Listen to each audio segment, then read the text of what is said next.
Aujourd'hui, je veux vous parler de 3 mesures concrètes de la loi Climat et Résilience pour respirer un air plus pur, pour vivre dans des logements mieux isolés et pour arrêter de bétonner la nature. Le problème en France, c'est que chaque année, 40 000 personnes meurent à cause de la pollution de l'air. On connaît la source de cette pollution, ce sont les oxydes d'azote qui sont émis par la circulation automobile. Et avec le projet de loi Climat et Résilience, on s'attaque enfin sérieusement au problème en créant des zones à faible émission dans toutes les agglomérations de plus de 150 000 habitants. Ça veut dire que concrètement dans ces villes, dans ces agglomérations, il existera des limitations pour réduire la circulation des véhicules les plus polluants. Dans le même temps, on mettra en place des voies réservées au covoiturage, des parkings relais et des bornes de recharge pour encourager les modes de transport plus respectueux de l'environnement. À côté de ça, on accompagne massivement tous ceux qui veulent changer de voiture pour un modèle moins polluant. Par exemple, si vous êtes un ménage modeste et que vous habitez dans une ZFE, vous pourrez recevoir jusqu'à 14 000 € d'aide. Et ces mesures, elles sont efficaces. D'après les estimations, d'ici 4 ans, les émissions auront baissé de 40 % dans une ville comme Paris.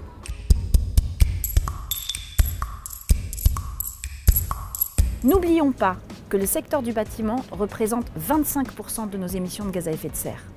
On va donc mettre progressivement fin à la mise en location des passoires thermiques. Les logements classés G seront interdits dès 2025, les logements classés F en 2028 et les E en 2034. L'idée, c'est d'inciter les propriétaires à faire des travaux de rénovation s'ils veulent continuer à louer leur logement. Et pour apporter une solution à chacun, on a prévu la création d'un accompagnateur à la rénovation.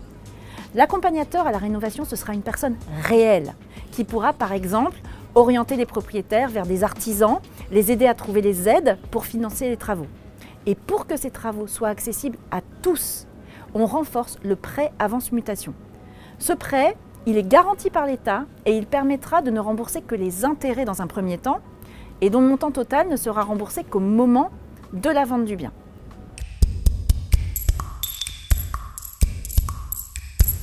Pour bien faire le lien entre bétonisation des sols et transition écologique, on doit comprendre que tous les 10 ans, dans notre pays, l'équivalent d'un département de la taille des Yvelines disparaît sous le béton. C'est une vraie menace pour la biodiversité. Ça aggrave les conséquences des inondations que nous connaissons et ça accentue notre dépendance à la voiture. Les députés ont donc voté l'interdiction de construire de nouveaux centres commerciaux sur des espaces naturels ou sur des champs. On demande également aux élus locaux de diviser par 2 le rythme d'artificialisation. À côté de cela, l'État investit 300 millions d'euros dans le plan de relance pour réhabiliter des friches ou faciliter des constructions sans porter préjudice à la nature.